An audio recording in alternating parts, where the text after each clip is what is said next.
Magandang araw po sa inyong lahat. Ayon po sa aklat ng Psalms 24 verse 1. The earth is the Lord's and all its fullness, the world and those who dwell therein. Na ang ibig sabihin na ang lahat po ng bagay sa mundong ito ay pag-aari ng Diyos. Another passage, 1 Chronicles 29:12, ang sabi dito, both riches and honor come from you, and you reign over all. In your hand is power and might. In your hand it is to make great and to give strength to all. Yung ibig sabihin po, lahat ng nasa atin ay galing sa Diyos. Another passage, 1 Peter chapter 4 verse 10, ang sabi po in Tagalog, na ayon sa kaloob na tinanggap ng bawat isa ay ipaglingkod sa inyo rin na gaya ng mabubuting katiwala ng masaganang biyaya ng Diyos. Dito po sa 1 Peter chapter 4 verse 10 ay may sinasabi po dito na isang katiwala. Alam niyo po, ang bawat Kristiyano ay katiwala. Lahat ng nakikita natin sa mundo ito, pag-aari ng Diyos. Lahat ng meron tayo ngayon, pag-aari ng Diyos. At tayo po ay katiwala lamang. In English ay tayo po ay steward or manager. Yan po ang ating tatalakayin ngayon. Alamin natin sa Bible paano tayo maging tapat na katiwala or steward or manager sa lahat ng binigay ng Diyos sa ating buhay. Meron po tayong pag-uusapan na apat na topic. Ito po ay simula ngayon, apat na Sundays ay mayroon po tayong tatalakayin patungkol po sa stewardship or yung pagiging manager po natin sa lahat ng biyaya binigay ng Diyos. Ang aking pong ibabahagi sa inyo, ito po yung mga major or general. No? 1 is wealth, 2, time, 3, strength, ating lakas, at yung panghuli po ay buhay. Kaya pag-uusapan po natin ang apat na ito, tayo po ay maging makinig. Pag-aralan natin paano ba tayo dapat maging mabuting katiwala sa lahat ng biyaya na ibinigay ng Diyos. Kaya sa oras na ito, tatalakayin po natin ay how to manage God's blessing to us. Specifically, wealth or money. Kaya yun po ang ating pag-uusapan ngayon. Tingnan po natin sa Bible paano ba natin i-handle, i-manage, paano natin hawakan ang ating kayamanan o pera na kung saan ipinagkatiwala lamang ito ng Diyos. Lahat po ng bagay na meron tayo ay hindi naman talaga atin. Wala naman tayong pag-ari dahil tayo ay lumabas naman dito sa mundong ito na hubot-hubad. Kaya wala tayong makiklaim o maangkin na pag-ari ko ito, pinagtrabahoan ko ito. Dahil yun ay galing pa rin sa Diyos. Kaya pag-usapan natin ngayon yung wealth. Kaya ito po yung number 1. Anong gagawin natin? Paano natin i-manage ang ating wealth or money? Kaya 1, we must use our wealth or money to provide our family. Kaya gagamitin po natin ang ating kayamanan, ating pera, para matugunan ang pangailangan ng ating pamilya. Kaya kapag ikaw ay may pamilya, ikaw ay tatay o ikaw ay nanay, ang mag-asawa ay meron silang responsibilidad na tugunin ang pangailangan ng kanilang mga anak. Kaya i-provide ng mga magulang ang pangailangan ng kanilang anak, financially. Ano bang pangailangan ng bata, na kailangan ng pera ay kailangan pong ibigay. Maliban sa mga bagay na kung saan ay hindi naman kayang maibigay sa material, halimbawa yung love, hindi naman pwedeng iba naman yun. Yun ang mga tinatawag na intangible. Pero ito po ay mga material na bagay na kung saan ay gagamitin natin para matugunan ang pangailangan ng ating pamilya. Kaya ang tatay ay siya po ang provider sa panahon natin ngayon ay nagbago na dahil mas may mga opportunity ang mga babae na makapagtrabaho. Minsan nga ang lalaki pa nga walang trabaho, ang babae may trabaho. Kaya minsan ang iba, ang lalaki ay nasa bahay na lang, sila na yung housekeeper ng kanilang tahanan. Nabago na kasi ang sitwasyon sa panahon natin ngayon. Kaya kahit ano pa man ang sitwasyon, lalaki man o babae ang kumikita, ang nanay o ang tatay, ang mahalaga doon ay mai-provide ang pangailangan sa buong pamilya. Kaya yun po ang gagawin natin sa ating kayamanan. Hindi ito yung ikaw ay kumita, meron kang pamilya, bahala sila sa buhay nila at gagastusin ko ito kung ano ang gusto ko. Hindi pwede yun. No? Ang kailangan natin ay mai-provide natin ang pangailangan ng ating mga pamilya. Meron po tayong mababasa in 1 Timothy chapter 5. Tayo po ay tumungo doon. 5 verse 3. But honor widows who are really widows. But if any widow has children or grandchildren, let them first learn to show piety at home and to repay their parents. For this is good and acceptable before God. Now she who is really a widow and left alone trusts in God and continues in supplication and prayers night and day. But she who lives in pleasure is dead while she lives. And these things command that they may be blameless. But if anyone does not provide for his own, and especially for those of his household, he has denied the faith and is worse than an unbeliever. Ano pong ibig sabihin ni Pablo dito? Ang ibig sabihin dito ni Pablo, kapag may widow at wala siyang kakayanan, ay siya po ay magtiwala sa Diyos at manalangin. At meron po din tayong mababasa na kung saan ang church po ay tumulong din sa mga widow na ito. Kaya kapag ganun po ay kailangan po nila ng tulong. Pero may mga widow naman na may kaya at may widow na meron pa silang mga mahal sa buhay, mga anak, apo. Pero kung ang widow ay talaga nag-iisa lang, doon siya pwedeng tulungan ng church, kung ang church may kakayanan. Kaya, pero kapag ang widow or balo ay meron naman siyang mga anak, apo, na meron ding source of income, ay dapat po nilang tulungan ang kanilang balong lola kaya or nanay. Kaya kailangan nilang tulungan. Bakit po? Ang sabi dito sa verse 8 ay kapag hindi pinrovide ang pangailangan ng balo na yun, lola man or lolo o nanay or tatay, at hindi pinrovide ng anak or ng apo, ay ang taong yun masahol pa sa unbeliever. Ibig sabihin, itong Timothy, ang pinag-usapan dito yung pananampalataya. Kapag ang tao na hindi naniniwala kay Jesus at ayaw niyang tugunin ang pangailangan ng kanyang mahal sa buhay na wala ng kakayanan, no? Siguro yung balo, no? Ay wala tayong magagawa kasi unbeliever yun at hindi naniniwala sa Diyos. Pero kapag ang isang tao ay naniniwala sa Diyos at hindi pa rin niya binigyan ng tulong, assistance, ang kanyang balong ina or lola, ay siya po ay mas masahol pa sa unbeliever. Or pag sinabing unbeliever kasi makasalanan.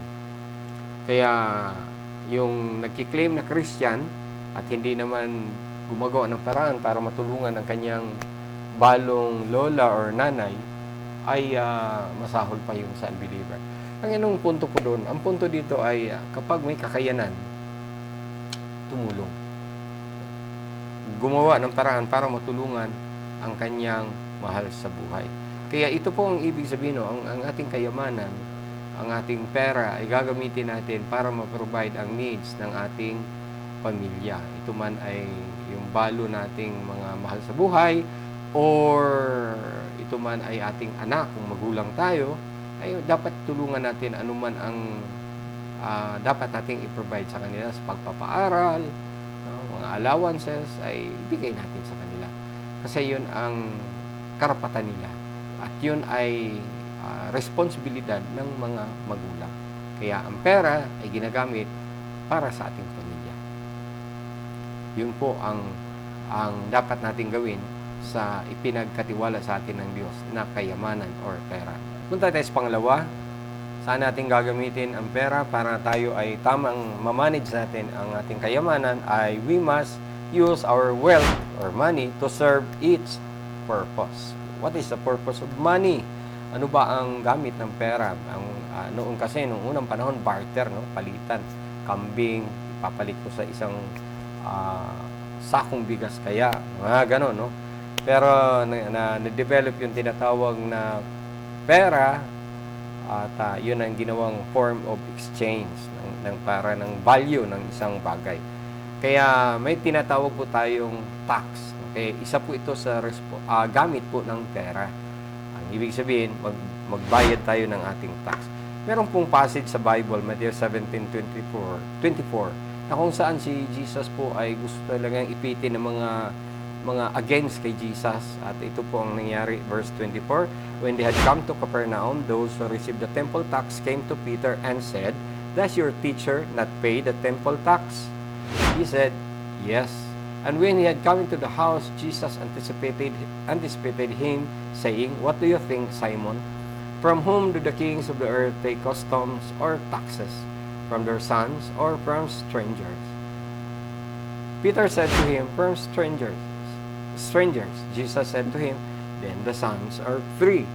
Nevertheless, lest we offend them, go to the sea, cast in a hook, and take the fish that comes up first, and when you have opened its mouth, you will find a piece of money. Take that and give it to them for me and you."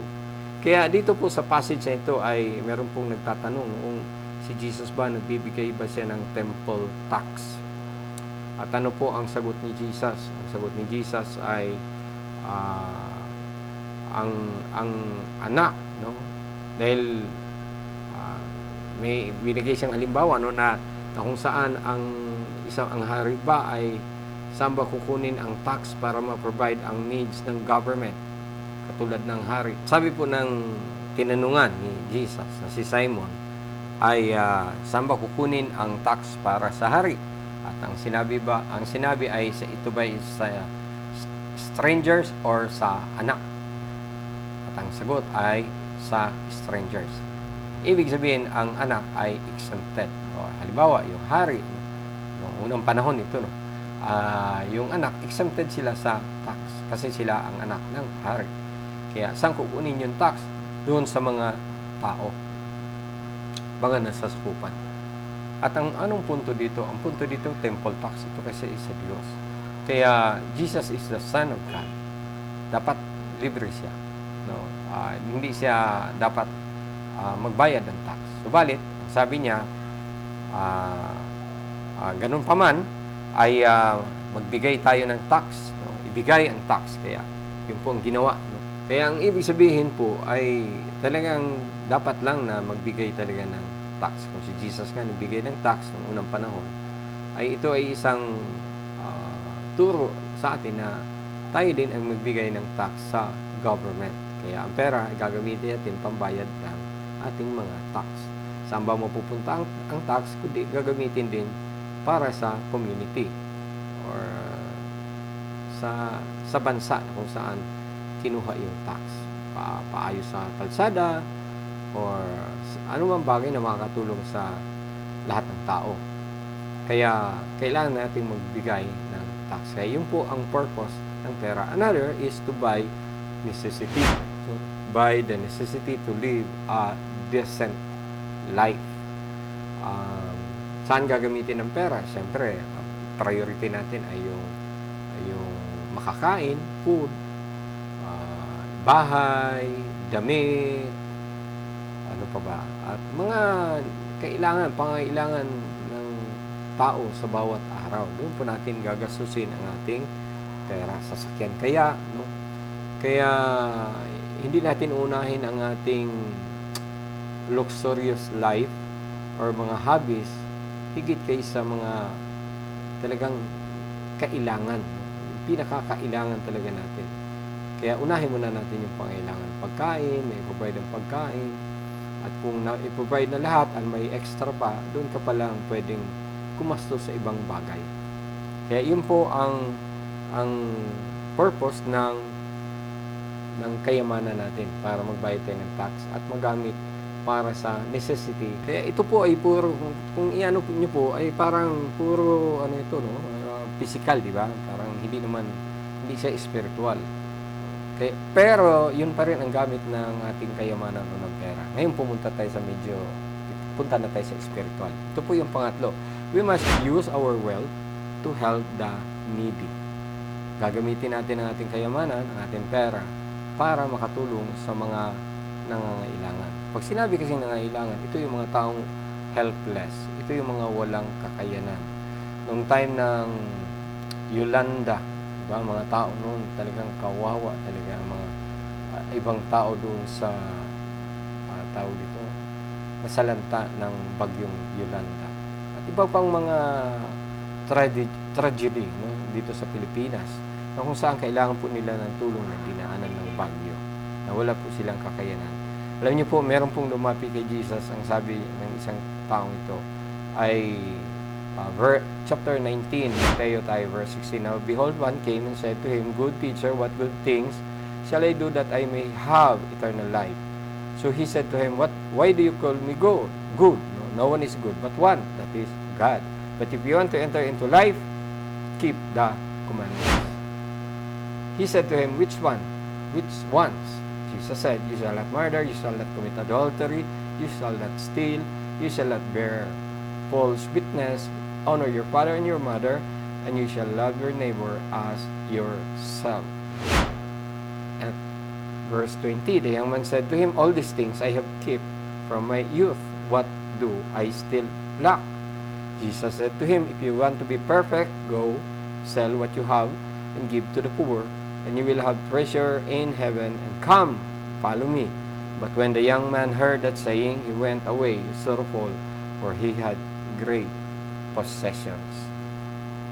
Alam niyo po, itong taong ito, young rich man, na napakayaman, ay siya po ay nagtanong, lumapit kay Jesus, paano ba ako makapasok sa langit? Anong aking gagawin? At ang sagot ni Jesus, ginawa mo ba ang kautusan? At ang sabi niya, lahat ay ginawa ko na simula pa pagkabata. At ang sabi ni Jesus, sige, sana lang ang gawin mo. Nagawa mo na pala lahat.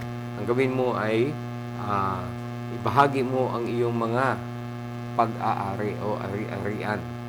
Pamahagi mo sa mga mahihirap. At pagkatapos magkakaroon ka ng kayamanan sa langit. Alam niyo po, ang Diyos ay hindi po siya yung anong tawag nito. Hindi siya rude, no? Hindi siya yung habang tayo ay nasasaktan, siya po ay masaya. Hindi po ganoon. Kapag tayo po ay umiiyak, nangailangan, nahihirapan, ang Diyos po ay naawa sa atin. Gusto niya tayong tulungan. Ano ba ang ibig sabihin dito? Ano ang ibig sabihin ng young rich man na yun? Mayamang tao na yun. Ay gusto ba ni Lord na maghirap? Maging mahirap din? Dahil pamigay niya lahat ng pera niya? Ganun ba ang gusto ng Diyos? Hindi po. No? Yun ay isang pagsubok lamang ni Jesus sa kanya kung talagang siya ay willing na unahin ang Diyos higit kaysa kayang kayamanan. Kaya lang, hindi siya nakalusot or nakapasa sa test na binigay ni Jesus.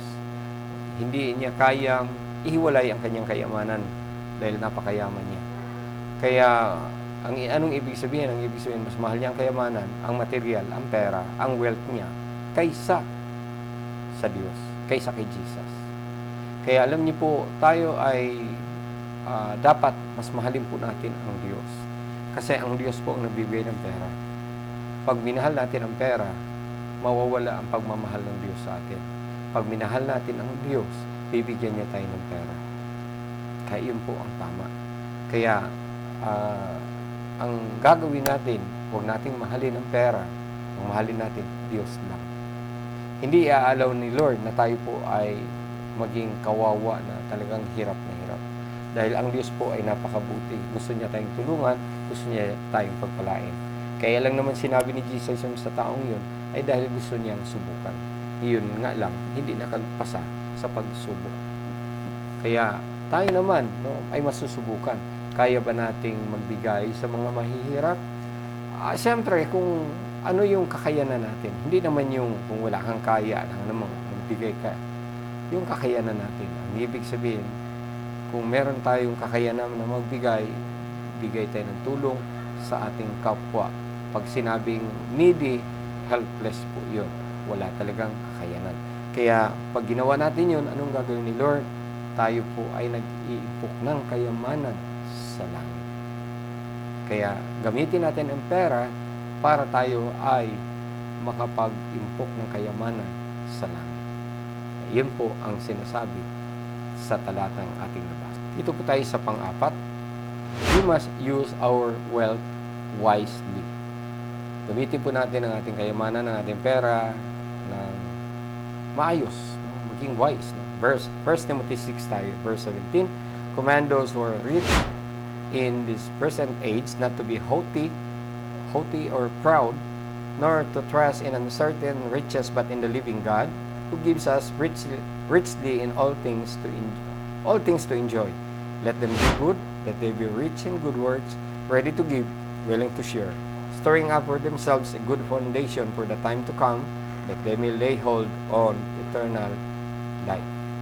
Kaya ito po ay paalala ni Pablo kay Timothy na sabihan yung mga mayayaman ng mga mananampalataya. Ito po yung mga Christian na mga mayayaman. At ang sabi ni Pablo sa kanila ay huwag magtiwala, no? Sabi dito ay huwag magtiwala sa pera, kundi anong gagawin nila? Verse 18 po tayo, ay para maging wise tayo sa paggamit ng pera, ay gamitin po natin ito na tayo po ay makatulong, ready to give. Anong ibig sabihin ng ready to give? Anytime meron talagang hingi ng tulong sa atin. At kapag tayo ay tumulong, ito din ay isang tinatawag na pagtatanim.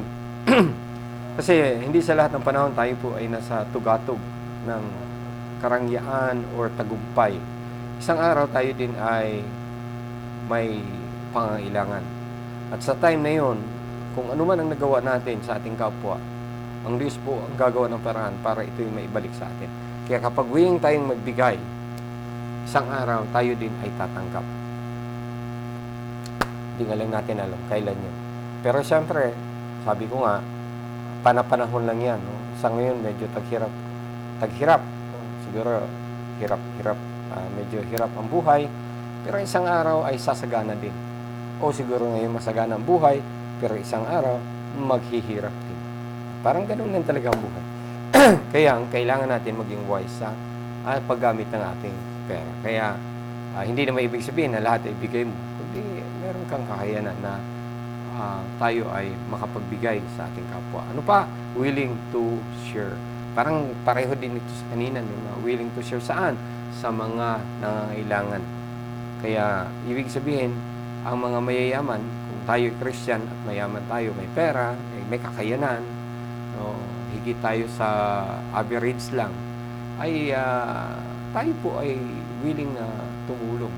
Share naman natin sila. Ambunan natin sila. Sa mga tao, mga nangangailangan ng tulong. May meron nga lumapit sa akin, no, na kasi narinig na niya ang salita ng Diyos at ang sabi niya, ang kanyang kamag-anak daw ay nangangailangan ng tulong at humingi ng tulong. Ay ito ba ay pagtulong ba daw niya? Ito na ba yung sinasabing tumulong sa iyong kapwa? Ang sabi ko ay hindi, kamag-anak mo kasi yan. Kaya pag kamag-anak kasi, iba kasi yung dahilan kaya ka tumulong. Kasi kamag-anak ko yan. Siyempre, nandun yung love mo sa kanila. Yung ang inaano dito na tumulong ka sa iyong kapwa, yun talagang hindi mo siya wala kang connection sa kanya. Talagang gusto mo lang talagang tumulong. Kaya doon po tayo magkakaroon ng reward. Pag kamag-anak kasi ang tinulungan mo, baka isang araw ay tutulungan ka rin nila. Kaya wala din. Kaya anong gagawin natin sa ating pera? Hindi tayo dapat maging extravagant, no? O luxurious. Hindi tayo dapat yung tawag dito, hindi tayo basta gastos na ng gastos.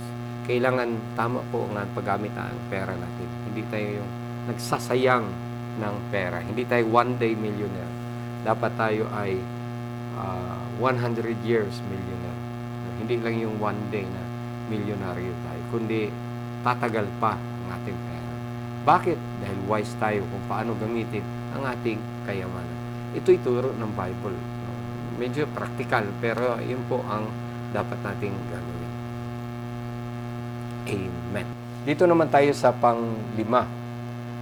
We must invest our wealth wisely. Kanina, we must use. Ngayon naman, invest. Anong ibig sabihin ng invest? Investment. Pag sinabing investment, ito ay naglalagay ka ng pera, kahit saan mo nilagay ang pera, na kung saan ay meron tinatawag na return or profit. No, may tubo, may kikitain. Kaya pag ikaw ay naglagay ng pera sa isang bagay o ano man ang pinaglagyan mo ng pera, ito man ay sa lupa, ito man ay sa isang negosyo, expectation mo ay meron kang kikitain after ilang buwan o years. Yun po ang tinatawag na investment. Ibig sabihin, maglalagay ka ng pera na kung saan merong tubo. Ngayon, pag-usapan natin ang investment naman natin sa kayamanan na binigay ni Lord. Ano ba ang gagawin natin sa pera? Ito po ang makikita natin sa Matthew chapter 6. Sabi dito, do not lay up for yourselves treasures on earth where moth and rust destroy and where thieves break in and steal, but lay up for yourselves treasures in heaven where neither moth nor rust destroys and where thieves do not break in and steal. For where your treasure is, there your heart will be also. Kaya ano po ang punto dito? Ang punto ni Jesus ay huwag daw tayo mag-ipon dito ng kayamanan sa lupa. Kapag inipon natin ang pera, no, parang ano yan nagsisave ka, di ba? Lay up treasures. Nagsisave ka, iniipon mo yung pera. Pag inipon mo ang pera, hindi siya nagagamit kasi inipon mo lang. Sinisave mo nga. Kaya walang tinatawag na investment. Natetenga or natatambay lamang yung pera. Hindi siya kikita kasi naka-impact lang. No, kaya pwede itong manakaw, pwedeng mawala, pwedeng kalawangin. Ano man ang mangyari, pwedeng mawala nito. Kaya huwag daw natin gawin yun. Kundi ang gagawin natin ay mag-ipon tayo ng kayamanan sa langit. Paano tayo mag-ipon sa langit? Kanina nabasa na natin. Kanina yung young rich man na kung saan ibigay sa mahirap, tulungan na mahirap. At pagkatapos, ikaw ay nakapag-ipon ng kayamanan sa langit. Sabi ni Jesus. Kaya ibig sabihin, ang pera pala, pwede pala natin magamit para tayo makapag-ipon sa langit. Spiritual ito ha. Yung tayo makapag-impok ng kayamanan sa langit, spiritual yon. Pero ang gamit natin, pera. Paano nangyari? Dahil tayo tumulong sa ating kapwa. Pero siyempre, pag tumulong tayo sa ating kapwa na may ibang motibo, no, para sumikat, para maging kilala, para maging magkaroon ng power, no, influensya, ibang issue yon. Ang inaano natin dito ay yung tamang motibo, yung tulong lang talaga, awa sa kapwa. Yun po ang pag-impok ng kayamanan sa langit. Because of love. Kasi ang Diyos ay maawain. Tayo din naman na mga anak ni Lord, tayo naawa sa ating kapwa. Kaya tumutulong tayo. Yun po ang tinatawag na investment sa Diyos. Kasi ang totoo, ang pera na meron tayo ay isang araw mawawala din sa atin ito. Kaysa mawala ito, ang dapat natin gawin ay magamit ito na pang-invest doon para sa langit. Ang ibig sabihin, tayo ay naglagak ng pera dito sa lupa, pero ang tubo sa langit, kukunin. Pero kapag tayo nag-invest dito sa lupa, wala nang problema, mag-invest ka dito sa lupa, no? Mag ka sa isang business, no? Para ikay kumita. Walang problema kung ikay kikita. Pero huwag nating kalimutan na ang spiritual po ang pinakamahalaga sa harapan ng Diyos. Sa harapan ng tao, pera ang kailangan. Kailangan ko ng pera. Pero sa harapan ng Diyos, ang gusto ng Diyos, tayo'y mayaman sa spiritual na bagay o sa langit. Kaya ang pera ay huwag nating matengga lamang, kundi gamitin natin sa tama. Invest natin para sa spiritual na kayamanan natin sa langit. Gagawin lamang yun ng mga taong may paniniwala sa Diyos. Ang mga taong hindi naniniwala sa Diyos, hindi talaga nagagawin. Wala silang gagawin na mag-ipon ng kayamanan sa langit. Dahil ang kanilang isip ay pang sanlibutan lang. No? Anong kailangan nila dito sa mundo, bumili ng sasakyan, magpagawa ng bahay, no? Gumastos dito, gumastos doon. Para lang sa mundong ito. Walang bahagi ang Diyos. Kaya yun po ay hindi tama sa harapan ng Diyos. Kaya kung tayo po ay sa Diyos, gagamitin natin ang pera para sa Diyos. Para ang Diyos ay maitaas natin. At kapag ginawa natin yun, tayo po ay nag-impok ng kayamanan sa langit. Future ang pinag-usapan natin. Investment wise. No? Investment na wise talaga. Kaya mag-impok tayo ng kayamanan sa langit, gamitin natin ang ating pera. Amen. Punta tayo sa number 6. Sabi dito, do not trust in our wealth. Huwag tayong magtiwala sa ating kayamanan. Paano natin i-manage, paano natin i-handle ang pera? Huwag tayong magtiwala sa ating kayamanan. Totoo yun na ipinamahala ito ng Diyos, pero ang pagkatiwalaan natin, hindi ang pera o yung pinagkatiwalaan ng Diyos sa atin, kundi ang Diyos lamang ang ating pagkatiwalaan. Tingnan po natin ang 1 Timothy chapter 6. Kanina nabasa natin, verse 17. Ang sabi dito, command those who are rich in this present age not to be haughty, nor to trust in uncertain riches, but in the living God, who gives us richly in all things to enjoy. Kaya ang sabi dito, huwag daw tayong magtiwala saan? Sa mga bagay na hindi fix, hindi stable. No? Mga bagay na hindi nanatili. Totoo nga naman yan. Kasi ang kayamanan hindi naman nanatili. Ang isang tao ay pwedeng mayaman ngayon, isang araw, mahirap.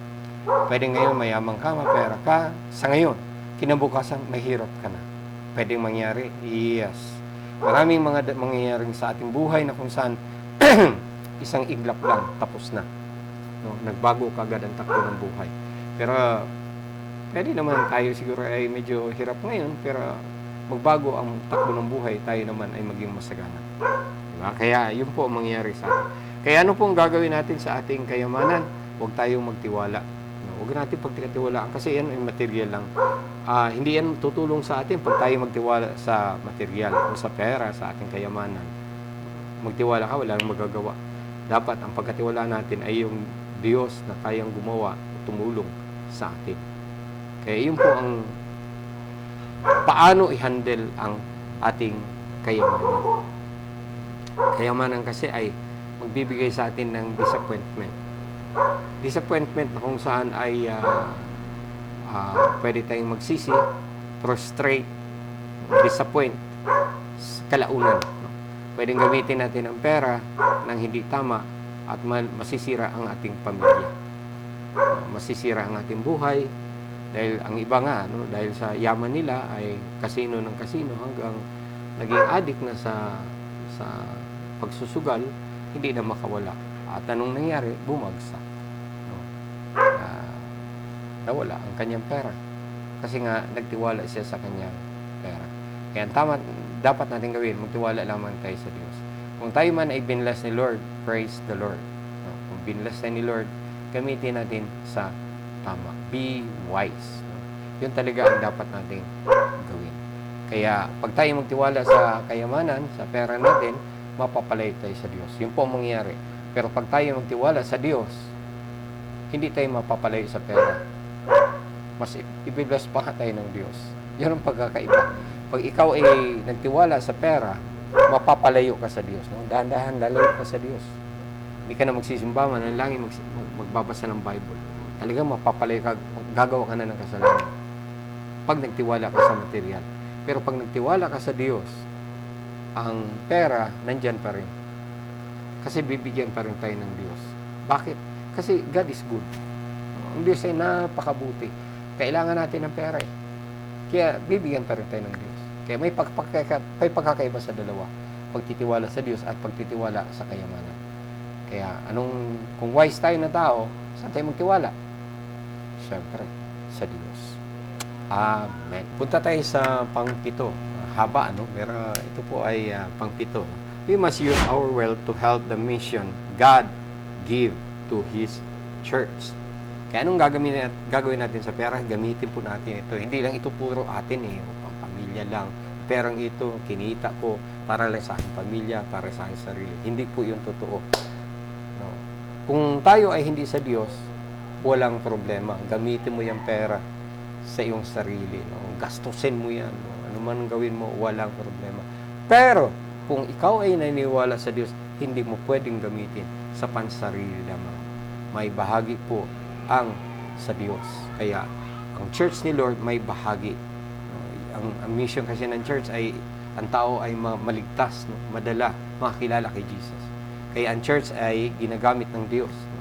Itinayo ng Diyos para gamitin ang mga tao sa kanyang church para ang mga tao yung makakilala, yung mga unbeliever, mga naligaw ng landas, para tulungan silang makakilala.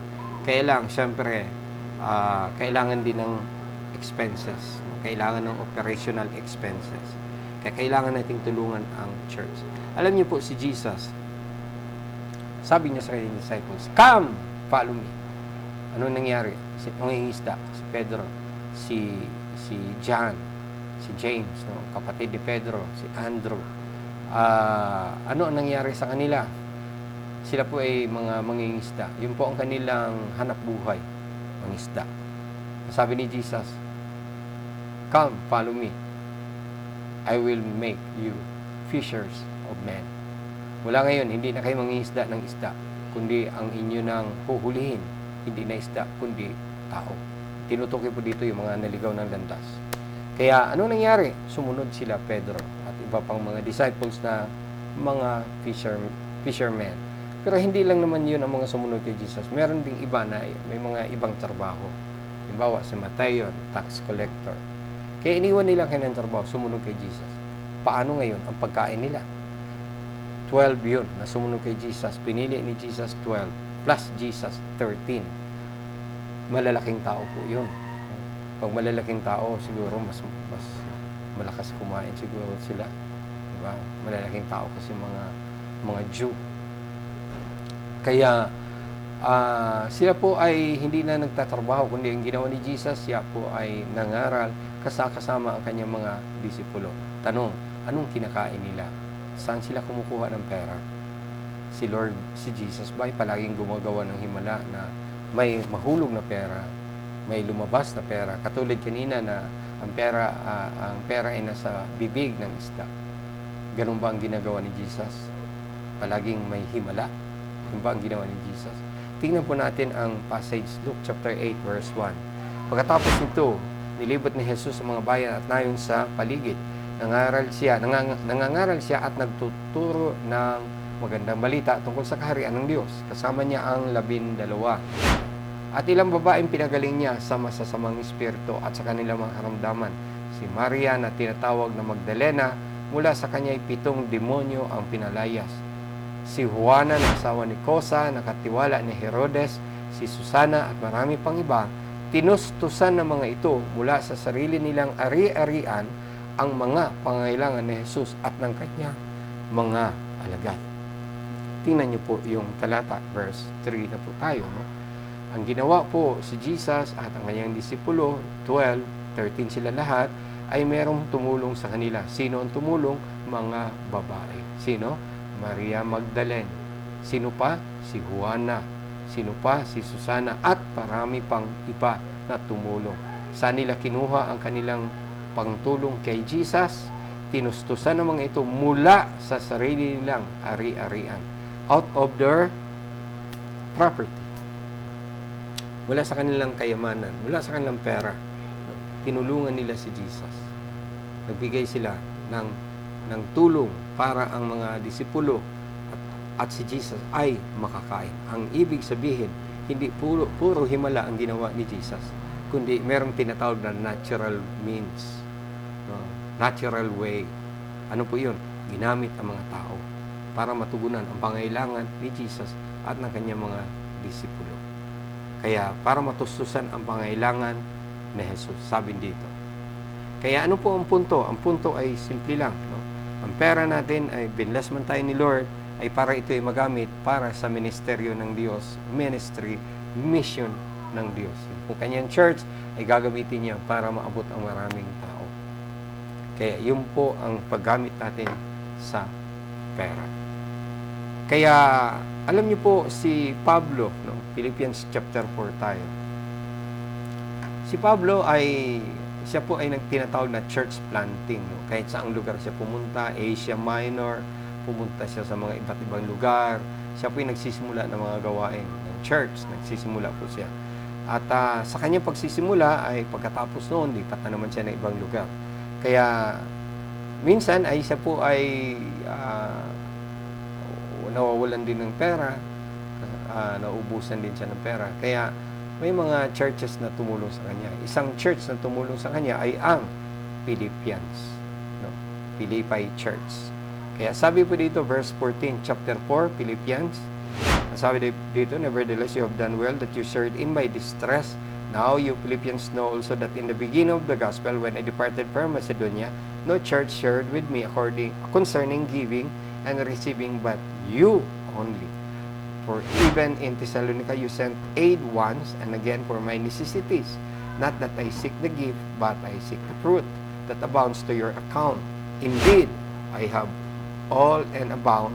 I am full, having received from Epaphroditus the things sent from you, a sweet smelling aroma, an acceptable sacrifice, well pleasing to God. And my God shall supply all your need according to His riches and glory by Christ Jesus. Kaya ano pong sinasabi dito ni Pablo? Ang sabi ni Pablo, ang taga-Pilipos ay sila po ay tumulong sa kanya. Nung nakarating na siya sa ibang lugar, Thessalonica, no? Nung nasa sa ibang lugar, Thessalonica, ay ang mga taga-Pilipos ay handa pa rin magpadala ng, kailangan nyo ng tulong, Pablo, ito, padala kami sa iyo. At ilang beses yung ginawa. Kaya, ano ang encouragement ni Pablo sa kanila? And may God shall supply. At ang ating Diyos ay susupply ang inyong pangailangan. Kasi nga, nagbibigay sila. Wow. Kaya ang Diyos po ay napakabuti na kaya niya supply ang ating pangailangan. Bakit? Kasi tayo itutulong, kabahagi tayo sa ministeryo ng Diyos, sa church niya. Para ang magandang balita ay maibahagi sa maraming tao. Kaya ang pera pala natin ay gagamitin natin, kayamanan natin, hindi pala ito pang personal, no? Luxury, or puro akin. Hindi. No? Kaya binigay ni Lord, kaya nga si Lord galing sa kanya eh. Binigay ni Lord para i-handle, i-manage natin ang perang ito. Kaya narinig siguro natin. Isa doon ay paano natin i-manage, ay gamitin natin para sa mission. Ano yun? To share the gospel. Tayo po, ay kapag tayo kasi ay naging tumulong, no, sa ministry ng Diyos sa church, ay ka-partner tayo ng Diyos. No? Partner na tayo ng Diyos. Pag hindi tayo tumulong, hindi tayo partner ng Diyos. Pag tumulong tayo sa church ni Lord, ano nangyari? Nag-iimpok tayo ng kayamanan sa Lord. Kaya, ang pera natin ay nagamit natin para maitaas ang pangalan ng Diyos na kapag impok pa tayo ng kayamanan sa langit, partner pa natin ang Diyos. At kapag partner natin ang Diyos, wow, i-bless tayo ng Diyos. Bakit? Partner niya tayo. At kapag tayo ay nagbigay, lalo niya tayo bibigyan. Kasi ganun po ang prinsipyo ng Diyos. Na pag ikay nagtanim, aani ka. Ano man ang itinapon mo, babalik sa iyo. Diba? Yun po ang prinsipyo ng Diyos, yung pong tinatawag na sowing and reaping. Kaya i-handle natin, i-manage natin lahat ng ibinigay ni Lord sa atin. Ano man ang ibinigay ni Lord sa atin na kayamanan, pera, i-handle natin, ayusin natin paano natin pamahalaan, kailangan tama ang ating paggamit sa ating pera. Siyempre, ito magamit para ang Diyos ay maluwalhati, maitaas ang kanyang pangalan. Amen. Medyo mahaba po ang ating pinag-usapan ngayon. Akin pong nasa ng aking puso na natutunan po natin at ito po ay ating maalala. Nalahanin natin ito, apply po natin dahil lahat ng material na meron tayo, pera, wealth, properties, ito po ay galing sa Diyos. Kaya gamitin po natin ng maayos para ang Diyos ay tayo ay lalong i-bless. Kaya we are manager only, we are steward of God's blessing. God bless po sa inyong lahat at tayong mawala next time dahil ito po ay 4 na series kaya meron pa itong kasunod. God bless sa inyong lahat.